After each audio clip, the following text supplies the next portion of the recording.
Check, check.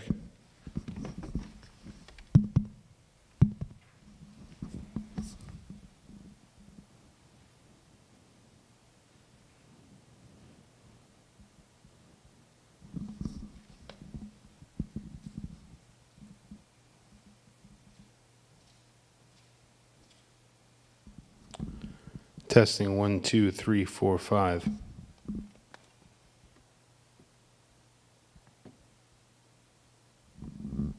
Testing 1, 2, 1, 2.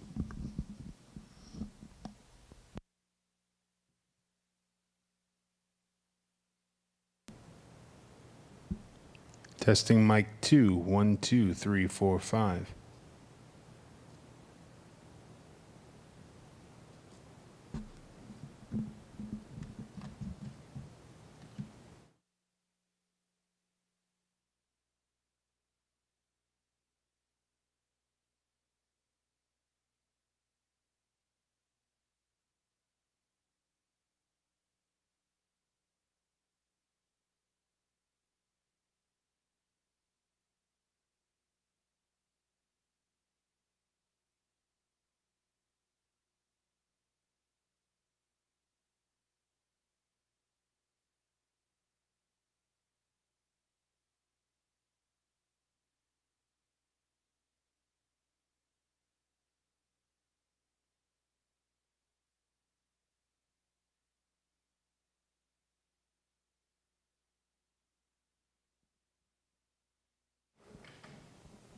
On a test 1, 2, 3, 4, 5.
Okay, great.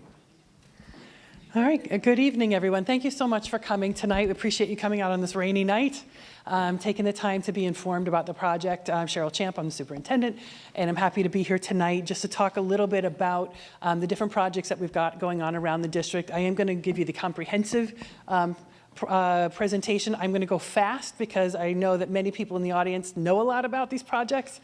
But if at any point you have a question, you want to stop me and I can go deeper into it, please just raise your hand. We'll also leave time at the end for questions. So we're going to dive right in. So tonight what I want to do is cover everything that's going to be on the ballot on May 20th. That's our upcoming vote. And we're encouraging folks to get informed and to come out. There's information on the table in the back. Please help yourself to that. There's single-page flyers on the bond projects and the budget, as well as a copy of the focus, which should have just hit your mailboxes in the past week. So feel free to take more of those, or if you didn't get one, please take one. There's also postcards there. If you or your friends or neighbors don't have kids in the schools, we're trying to get as many people signed up on our email distribution list as possible. We won't get everything that goes out to us. We're not going to send you parent emails. But if it is information about the bond or about the budget or safety matters, things that really are of more general concern, we have a general interest list, and we'd love to get folks on that. Do want to say thanks tonight to Natalie Marrero, our Vice President for the Board of Education. She is here tonight, just here on behalf of the board, to hear feedback from the community and continue to remain engaged throughout the process. And I know Mrs. Kramer-Gilbert, who's our acting principal, is also here tonight, and appreciate she's out in the hall right now, but she's with us tonight. And I even see I've got a teacher to here tonight, so appreciate just all the support on this. Let's dive right in. So on the ballot, there are going to be a lot of things, 7 different things to vote for on the May 20th election. First will be the budget proposition, which we'll spend a couple minutes on. Second will be a proposition to purchase a property. That's a house adjacent to the middle school, high school campus. The next 4 relate to this bond proposition, 4 different propositions which we'll talk through, and we have some renderings in the back related to all of that work. And then finally be the school board of election. There are 3 open seats on the board, and those incumbents are running unopposed for those 3 seats.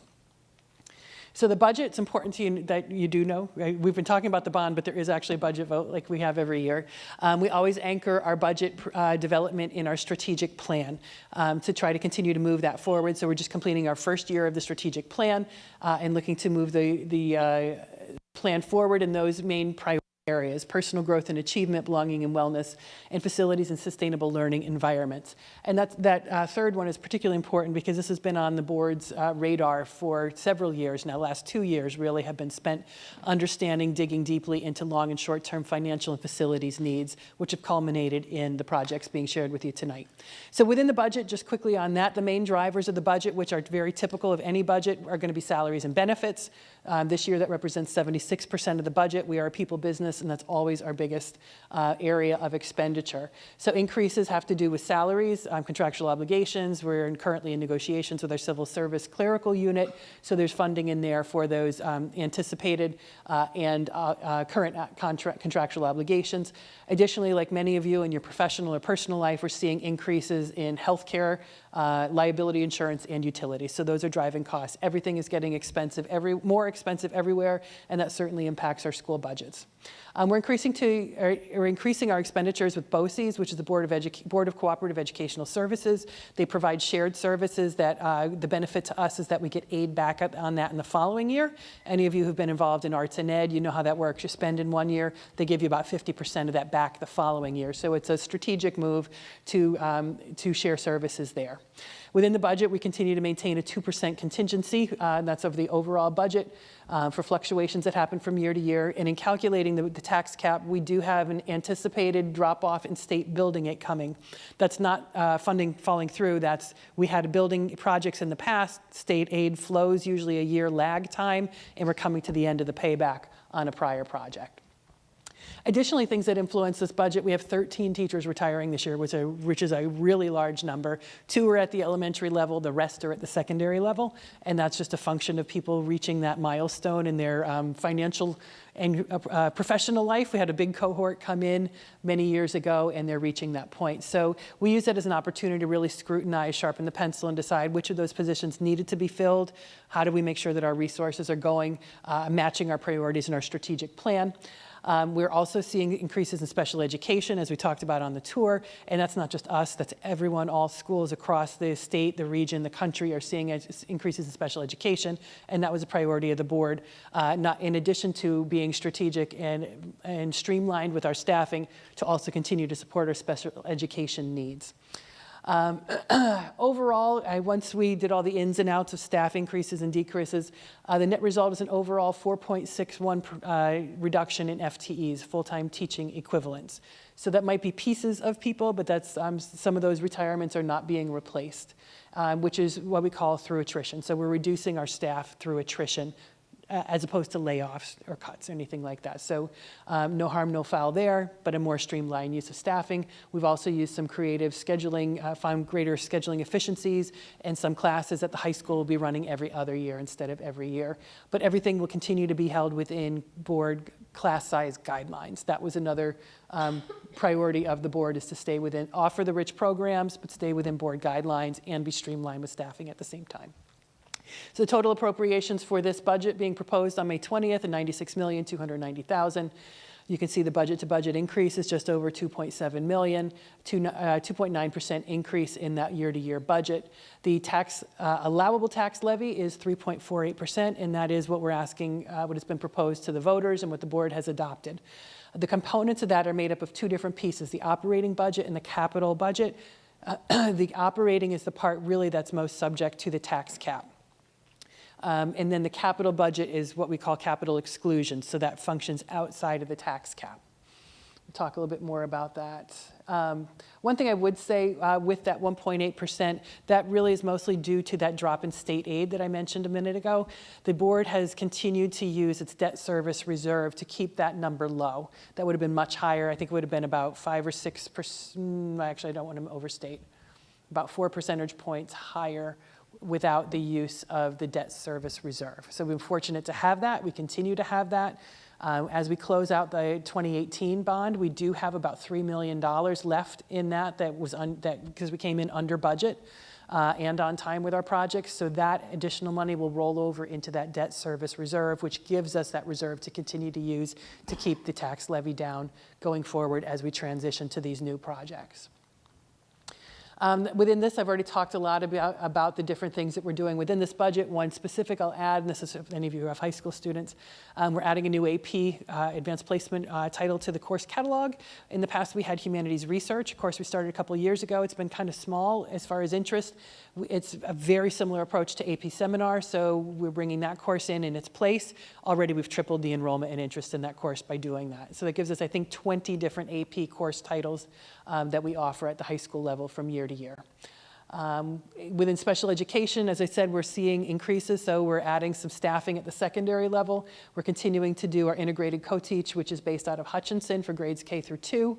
And then we're also adding a brand new 812 class, 8 students, 1 teacher, 2 support staff. We have a cohort coming into kindergarten next year, and we're going to be placing that class at Hutchinson because there's the most flex space there. And I think I've mentioned everything else. The other piece, 2 other pieces I would mention there. We also in this budget are going to add a part-time clerical to help accelerate our conversion to electronic registration. We've been doing that for the last 3 years as new kindergartners came into the system. But if we do that just by adding kindergarten in, it's going to take us 13 years to convert to electronic digital registration. So we're going to start asking families to do that as they transition from 5th to 6th grade, and also as we transition from 8th to 9th grade. So that will accelerate our transition to fully digital registration, and it will give us a good cross-check that we have the most updated information for families. And then finally, the last piece, because of the large projects coming up with these bond proposals, we have downsized our facilities projects for the summer.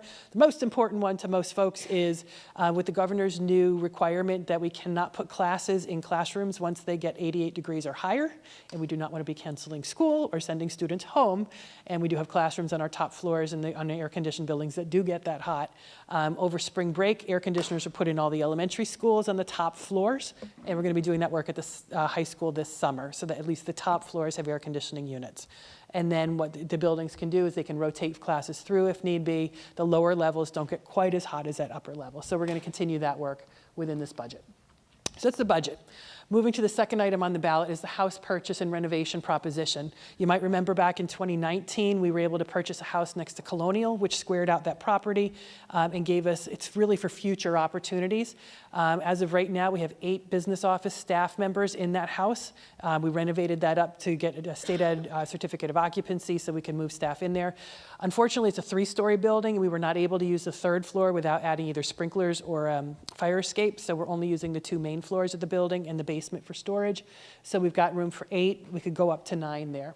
This is a similar proposition where we'd be purchasing a house. This house is right at the corner of Nyack and Franklin, so right outside the door of what used to be the district offices on the secondary campus. So another strategically located property. This would give us space to have 9 more business office staff members added in there. It's only a 2-story property, so we won't run into that same issue that we did with the Colonial House. Currently, also in the 2018 project, you may remember that the district offices used to be on the ground floor of the high school building. All of us had to move out so that we could turn that into classroom space because we had capacity issues then. We still have capacity issues now, but that gave us the ability to add 5 classrooms by moving out. What that did is put some of the folks in the house at Colonial. The rest of us wound up in rental space. So we're currently renting space in the Sanborn MAP building at the north end of town. We would like to get back into district-owned property, back to the campuses, and also to be able to repurpose about $175,000 that's currently used for leasing that space back into the operating budget. That money came from the facilities lines.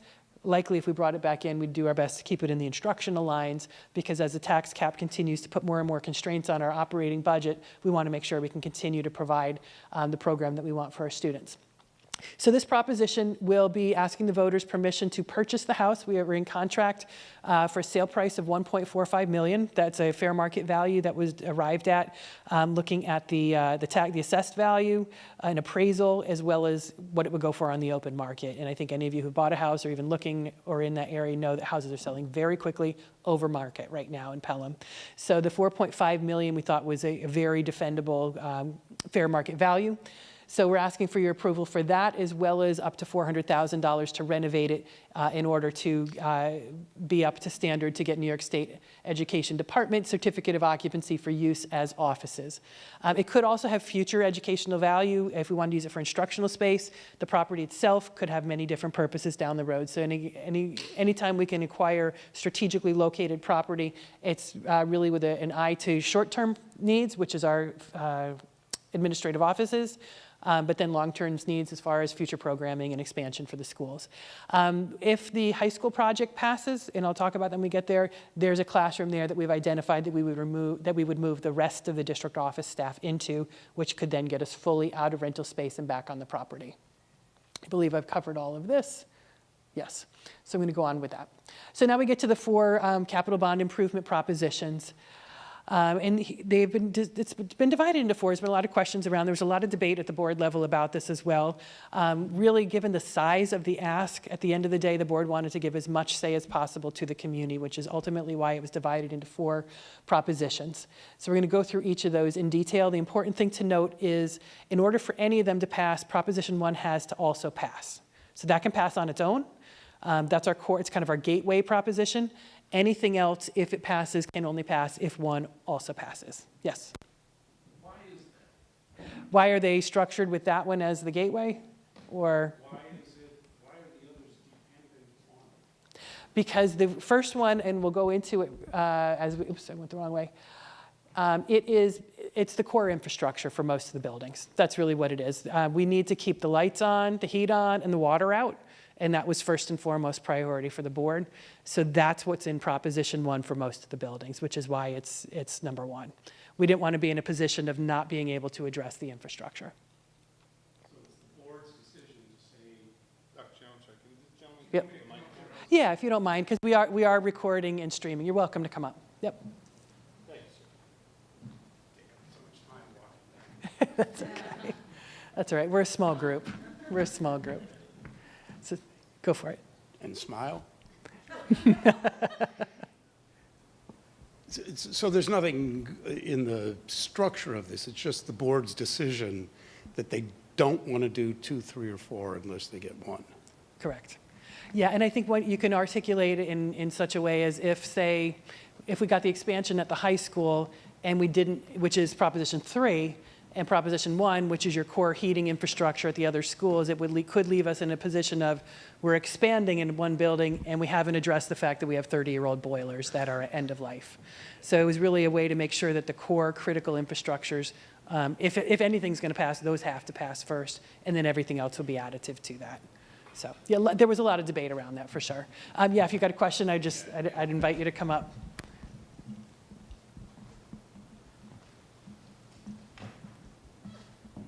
I know it's been debated for a while, but why, if that's the foundation, that core infrastructure, Siwanoy is the only school that's not a part of that. Right. I know it was stripped out because it was contentious, but like, is there more to it? I think there was certainly a piece of that. The early feedback was there was Yeah. concern around whether if that was the main sentiment, then there was concern that the infrastructure from the rest of the district could potentially be negatively impacted.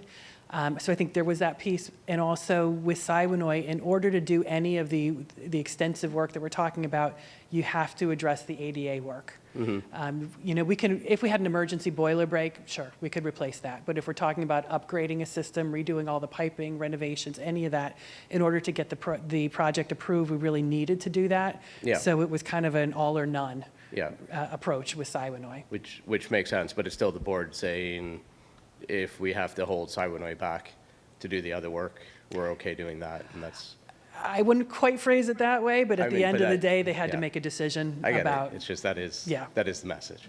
Yeah, and I know that's not what was sent, that's not what was intended. That That that's may how be we- how, that we may would be how, interpret yeah, it. our Okay. intent is not always the impact. I Yep, think we okay. recognize that. But I know it, and again, I know the board said it from the get-go, and I know they still believe that ADA work is a non-negotiable.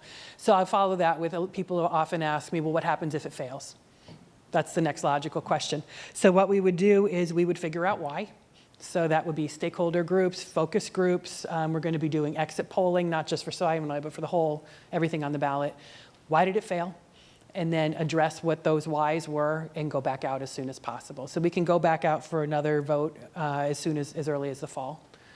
Would be probably realistic by the time we take the time to get any kind of feedback. So I'm hopeful, to be honest, given the interest, and I know that we've got a lot of folks here from Siwanoy tonight. They've been putting a lot of effort into educating the community and helping them to really understand the importance and that there are folks who do support it out there. I'm not advocating one way or the other. I'm just informing.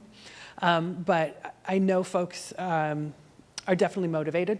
So and as I said, and again, not advocating, just saying an observation from my experience in Pelham, people will defer to the people who live in that neighborhood. So if people in the broader community hear that it's something that Siwanoy supports, they're likely to, when they're in the ballot box, they're likely to follow that. If they're hearing otherwise, they're likely to follow that. So I think it's definitely an area of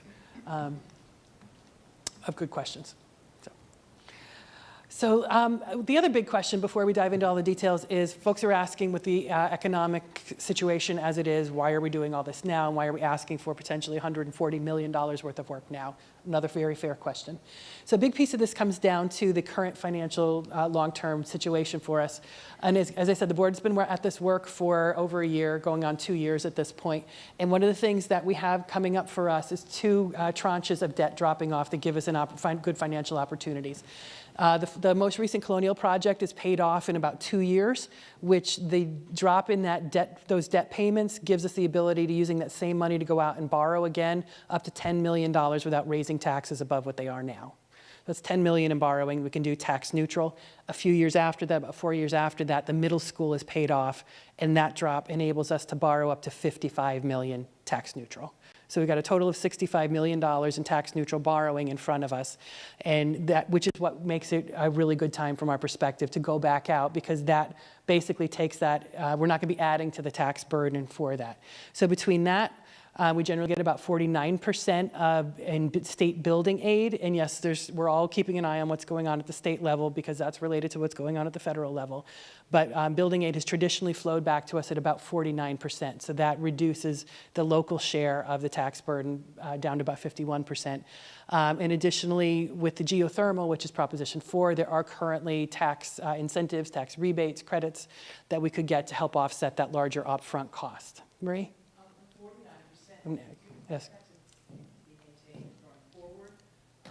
I'll repeat it. And what happens, does it, once you pass the bonds, does the 49% apply then, or does it apply as you start taking going forward? So the question was, what happens if it, yeah, well, it could change. So we don't ultimately know what if any, impact it's going to have on building aid. Building aid has been one of the most steady and dependable aids over years because districts lock into projects. And so they do lock in. I don't know exactly when that locks in. Currently, this is what it was for the projects that we're getting aid on most recently. So I don't think anybody really knows because no one's seen a big drop in that aid. So I don't think it's going to disappear. It has always fluctuated a little bit. I think when I actually started in 2017-18, it was more like 43%. So it's fluctuated, but it's always kind of grown to our favor. I don't know, honestly, what would happen if it went away. I think we'd have to see what that difference looked like. It could potentially cause us to have to go back to our budgets and reconfigure because ultimately we can't spend more than the taxpayers approved. Right. So I'm just curious, I'm really obviously concerned, where is the state going to have to be stepping in when the federal government fails us? right. Yep. I'm sorry, I'm not hearing. You got to come to the microphone. Yeah. Yeah. Okay. Yeah. The concern Marie is expressing is just about exactly. I think it's on all of our minds. What if the state is impacted by cuts from the federal government? How would that then flow through? So we don't ultimately know, but we are all watching to see how that would impact us. The good thing with the projects is we're not going to actually start the construction for probably 2 years after the vote. So that's an important thing to note too. The taxes do not start right away. The building doesn't start right away because once the projects are approved, once we know what's approved, then we start the design process and the State Education Department approval process, which is going to take us about a year anyways. And then after that comes the bidding of the projects, and of course we have to work around school schedules. So it's not likely that any construction would start until June of 2027. Which gives us time to see the landscape of what's going to happen with the federal government and the state and figure out, do we need to pivot on anything? So those are good questions that I think we haven't seen what we're seeing now when it comes to the potential loss, uncertainties around aid, I should say. But we've got a little bit of time to pivot. I think we've talked about this. So I know it's very hard to see from far away. If you have one of the focuses, you get a better graphic in there anyways. One of the things that folks have given us feedback over the several presentations is just folks really want to know what this means. Kind of a bottom line, what does this mean for taxes? So because we've got the $65 million in tax neutral borrowing, and because we've got projecting to get 49% state aid, that gives us the ability to calculate what that might look like for the homeowner. So the graph on the screen and on the back of the focus kind of gives you the range: $850,000 assessed value home, which I know there aren't many of those left, but there are a few out there. The median range home value, assessed value in the community, according to the tax assessor for this year, is $1.189 million. That's the middle column. And then to the right is a home assessed at more like 1.5. And if just looking at the middle column, and you can kind of adjust right or left, if just the first, scenario one is if just the infrastructure, Proposition 1 passed, that proposition totals $56 million. And remember, we can borrow up to 65 without adding to the taxes. So that would be no impact on taxes, and there'd be about $9 million left in untapped borrowing power. It could either go to reducing taxes if that's as far as the projects went, or it could be applied towards another project. Scenario 2 is if Proposition 1 and 2, so infrastructure and Siwanoy, pass together. That's about $100 million worth of work. 65 of that would be tax neutral, so the additive would be the remainder. So for that average valued home, that would be an annual increase of $481 for $100 million worth of work once it's all fully implemented. If 1 and 3 passed, which is the infrastructure and the high school, it'll be $451 for that average home annually. And again, not till fully implemented. And folks have the cost of the high school project is slightly larger than it's right around the same as Siwanoy, even though the annual increase is different. Part of that comes because the high school project is more expansion than renovation, so it can be funded over 20 years instead of 15, which is why the actual annual impact is a little bit lower. Scenario 4 would be what if propositions 1, 2, and 3 passed. So that's about 130, 135 million there. That annual increase for the average homeowner would be $1,233, so about an extra $100 a year in taxes for those projects. And then finally, if everything, all 4 passed, that's another $64 on the average homeowner of that median homeowner, so $1,297. Sure, come on up. Yes.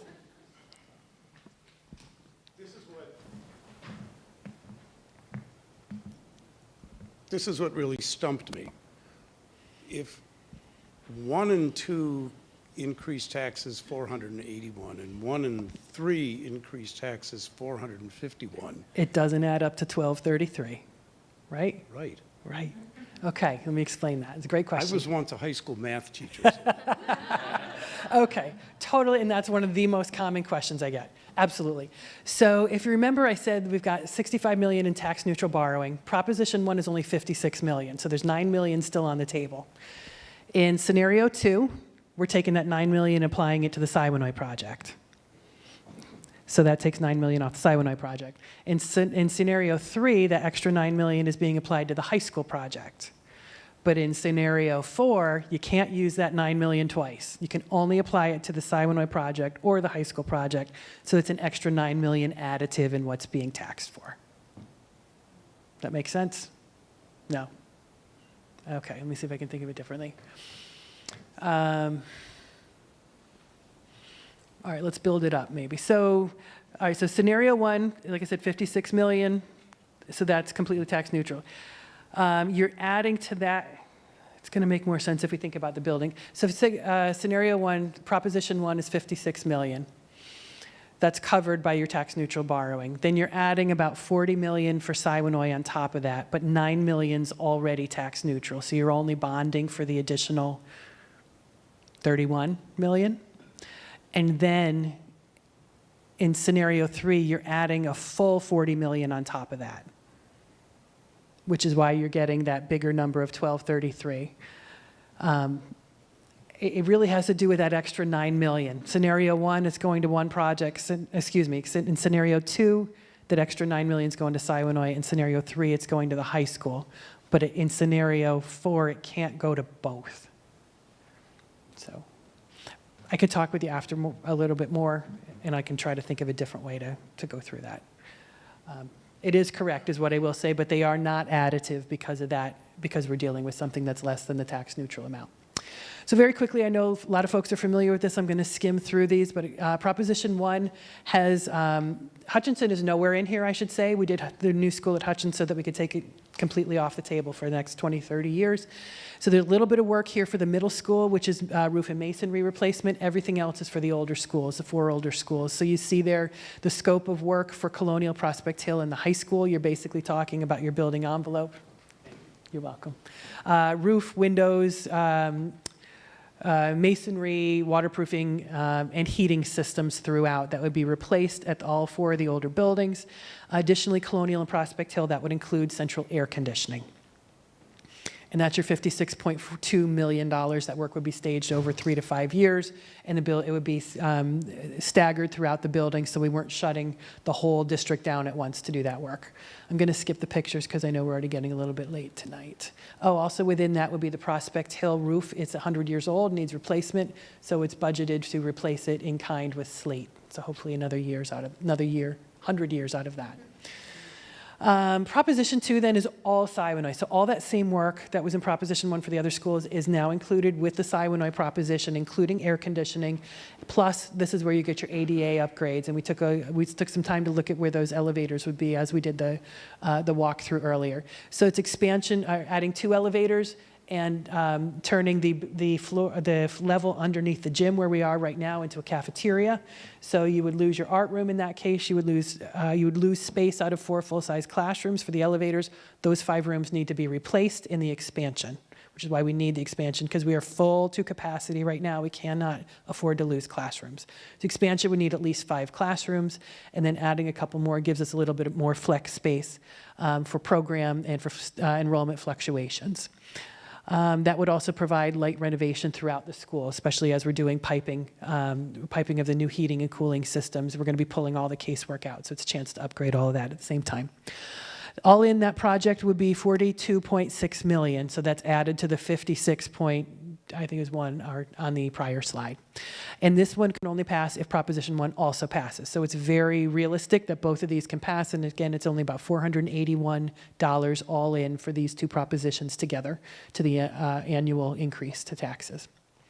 I'm not going to go through this right now, just in the sake of time, but in addition to all the actual hard infrastructure, there's some programmatic impacts of our space as well, small group instruction and undersized classrooms, especially for our youngest learners. So those on the walking tour saw those spaces, lots of poles, basement classrooms, and closets that were never intended to be used for instructional space are being used throughout the building. And then, of course, in the gym that we're standing in right now, you can see the curtain right over there that pulls across. For 1/3 of the space is where the kids eat lunch in 7 tables, 2 grade levels packed into 7 lunch tables, because that's all that fits in our storage room. And then this side of the gymnasium is used for intramurals at the same time, which is the picture you see there on the left. So this is a rendering of what current footprint of the building, current site plan. And these are the outside. There's a lot of work yet to do. None of this is set in stone, but the current project proposal includes an expansion right out here off the gymnasium. The balcony and the kitchen area would likely turn into your corridors that would lead straight into an expansion out towards where the retaining wall is next to the Gaga pit. We tried really hard to shrink the size of that expansion to take as little out of the playground as possible and maintain as much play space as possible. And you can see, you get a sense that it's kind of the same size shape as the core of the building. So it was designed to try to fit within the scale of the original building. We'll be putting together some some stakeholder group meetings to help us design the outside once it's passed by the voters, because we know there's not only the teachers and the internal stakeholders that have a lot to say, and the kids, about what they want on that playground, but also the neighborhood has some thoughts as well. So we're going to work to take as much of that into account as possible. So just some floor plans. The blue is the expansion, purple is renovation. These are a lot easier to see on the renderings in the back of the room, so I'm going to skip through these very quickly. But it gives you a sense of where that expansion would be and how much larger you can see those classrooms are going to be out in that expansion as compared to the rest of the building. So that's where our kindergartens would move and some of the larger classes. So rendering, this is from Google Earth from above, current building, and what it might look like with the new expansion. And feedback was to design it to look just like it matches, just like we did with Prospect. Don't make something different, don't make something modern, make it look the same. So that's our goal. And again, rendering from the back, this is basically standing right out here on the street, and then what it might look like with that rendering there as well. So, and then temporarily, we'd be relocating the big play set that's the new one that's out here would likely go across the street. And our the path that runs between Siwanoy Place and Pelhamdale. It's trees, there's rocks, this nice shaded area over there. So that's our property. So we'd relocate it over there for the construction period, so the kids can go there as one of their play sites. They would certainly have this side of the property is still available, and maybe reuse some of the front. We may also speak to the manor about closing down Siwanoy Place during school for so we could use the street for some things like Foursquare and hopscotch, things like that, so the kids have enough space for recess during school. And, okay, that was it for Proposition 2. Very quickly, I'm going to go into Proposition 3, which is the high school, middle school expansion. And this would be to create a 3-story expansion along Ingalls Field. We call it the breezeway between the middle school and the high school. To create a cafeteria student center on the ground floor, because our high school kids currently have nowhere to eat lunch.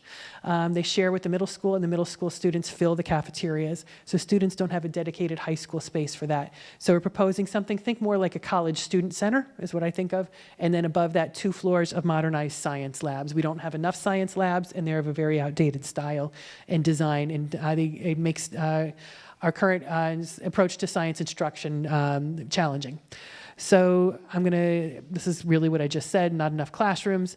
And the 2 facilities as a whole function over capacity. You can absorb that more at a secondary level, but you really don't want every classroom used every single period. It provides a lot of scheduling limitations, wear and tear on the rooms, teacher schedule limitations, and course offering limitations. You can't always put the classes where the students need them in the schedule to get them best. You have to put them where there's an open room.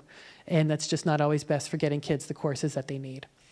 So on the left is the current cafeteria space with all the middle schoolers in it. There's no space for high school. On the right is just the same kind of science labs. I'm sure that were in all of our science labs when we were in high school. But it's a really old fixed design, and so we want to modernize to give kids more flexible learning space. So it's a rendering of what this expansion at the high school might look like. Our goal is to match the high school building as much as possible. So again, it looks like a seamless addition. That's from standing on Ingalls Field and looking back towards the buildings. So we want to match that and provide some just a new space above that. This is what a rendering of what the student center cafeteria might look like on the bottom, big enough for large groups, for lunch. There'll be a snack bar in there so they can get food, bathrooms, collaboration space, clubs. Anyone can use that space. It could also be a great community space when school's not in session as well, and that opens right out onto Ingalls Field. There's kind of what it would look like from above. You can see it'll also create kind of a courtyard inside between the two expansion wings. The included in the budget, the blue are the the expansion, new areas of construction. The purple is renovation, so the top floor of the annex, which is currently our middle school science labs, would also be renovated to be up to the new standard and new modernized design. We'd also need things like new wiring, gas, plumbing, et cetera, to make sure those labs are upgraded and up to date. Finally, Proposition 4 is the geothermal. Installation. We're only proposing that at 2 schools.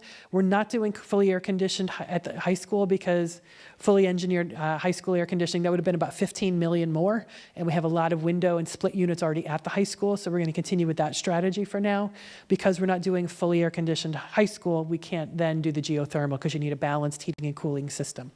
We're also not proposing it at Colonial, even though we're doing the air conditioning there. There isn't enough space to put in the ground source wells to fully meet the needs of the building, and that would could impact our future building design when we do ultimately expand Colonial. We're likely going to tear the house down, and we want to be able to have as much flexibility with that property as possible. But geothermal could be something added down the road.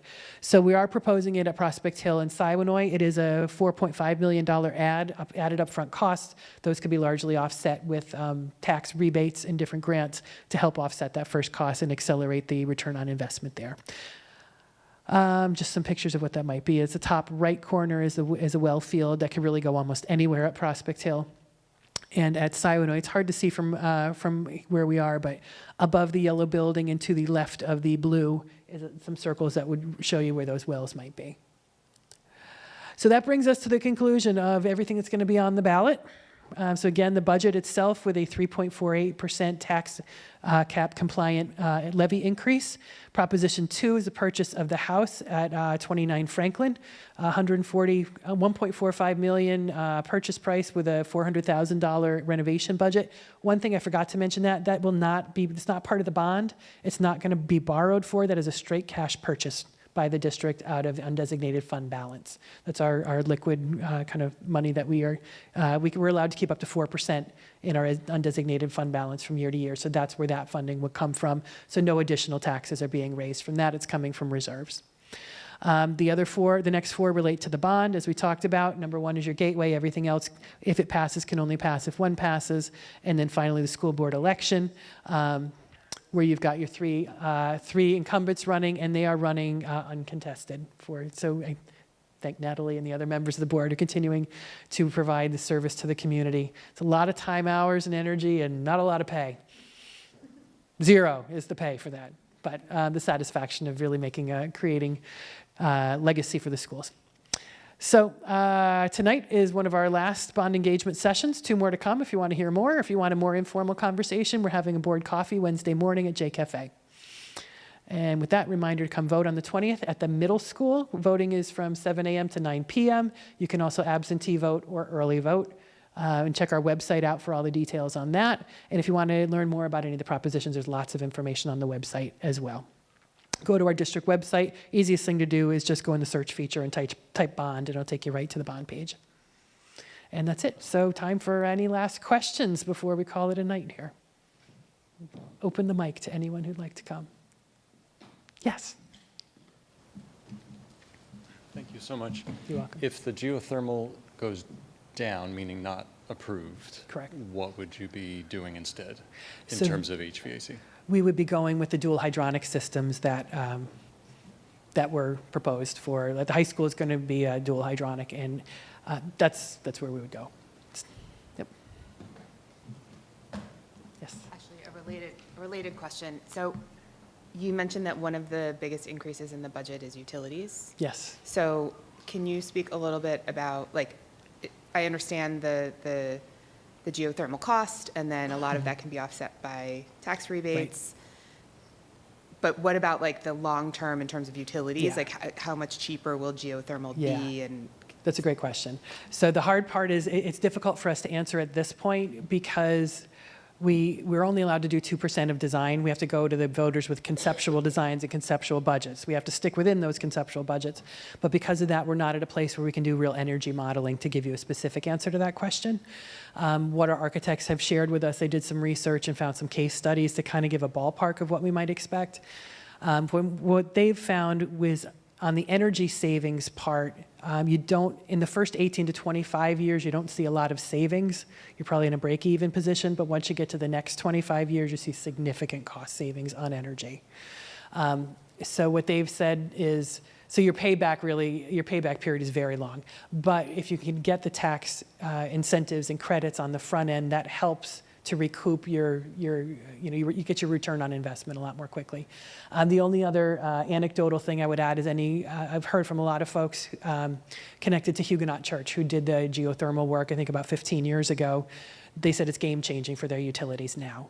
So it's definitely an upfront investment. It will have long-term paybacks, but we also don't want to over-promise on the utility paybacks for this, for the immediate future. But definitely more sustainable approach and things that long-term would be a good investment. Okay. Great. All right, any other questions? And I'm certainly happy to stick around for a couple more minutes if folks want to speak one-on-one. Can you just address, are there any students right now that are in Siwanoy District that are being sent elsewhere? So it's a good question. We do have a couple students who are zoned for Siwanoy who are attending school elsewhere. And that's mainly for space issues. We had, I think it was maybe a bit of a couple different grade levels. Towards the end of the summer, we got a couple families that moved in where if they'd come to school here, it would have pushed us over into additional sections, and we didn't have space to create additional sections. So we spoke with them and offered, broached the conversation about, would you be willing to go to a different school? And we were able to get agreement from several families. In one case, Colonial was physically closer to their house, so it did kind of work out. But yeah, so we do have a few students for space issues going to different buildings. And that could be the case. I know in the history, having Mrs. Kramer-Gilbert back has been great because she's got a long-term history for the things that predate me. There's been times where the district has had to shift whole classes to other buildings because of space concerns. We've also had issues with students with disabilities, temporary disabilities, that have had to either be educated at home, move classrooms down into different spaces. So there's been a lot of different accommodations made over the years, but yeah, we are at a capacity point where we've got to really think hard about that if we want to create. And that's why even approaching these projects, we're not overbuilding. We are right-sizing to give us flexibility from year to year. Because the alternative to adding a section is going with bigger class sizes. So we could push to 23, 24, 25, 26. By board guidelines and by teacher contract, we can go up to 26 students in class. I think it's grades, look at Mrs. Cream, 3 through 5. We could go up to 26 students in a class, which none of us want to do, especially at the elementary level. But for those who've been through our classrooms, you see the size of them, and they're already crowded at 23 and 24. So yeah, we juggle a lot of those. It's a great question. Yes. this is maybe like a dumb question, but No. there's no new houses being built in this town. How is it that capacity fluctuates Yeah. as much as it does? Are people just having more babies? Honest I question. hear there's incentives. Sorry. So I think it's a couple different things. There have been a couple houses built. I don't think that fully is going to explain it, but I think it's generational turnover. A lot of times, I hear often that grandparents will sell their house to their children, or their families, children will move in, or the houses do sell, and a family of 2 empty nesters sells the house, a family of 5 moves in their place. So I think it's generational turnover of housing stock that's the primary issue for here, for Siwanoy specifically, because you're right, there's not development, there's not a lot of that going on, but it's definitely a generational turnover. I think our current second graders, maybe it's next year's second grade, district-wide, you can see a big bump in second grade. So I don't know what's going on that year, but I think it was pre-COVID. It might have been a hurricane or a blizzard, something of that nature. Yeah, but I think it's mostly turnover of housing stock for Siwanoy. Right. Yep, great question. That's not a dumb question. It's a very good question. But that's also, I think, why we're not going to see huge fluctuations in Siwanoy. We will see some from year to year, but having that flex space gives us the ability when we do have bigger groups to split into an additional section and or to keep classes smaller when we've got the choice and we've got staff. So, all right, so maybe we'll call it there. I'll stick around for a couple minutes if anyone else has any questions. Thank you again so much for coming out tonight. We really appreciate it. Please feel free to take as many of the materials as you'd like on your way out, and have a wonderful evening. Thank you. Thank you very much. Thank you, Mrs. Kramer-Gilbert. Oh, thank you.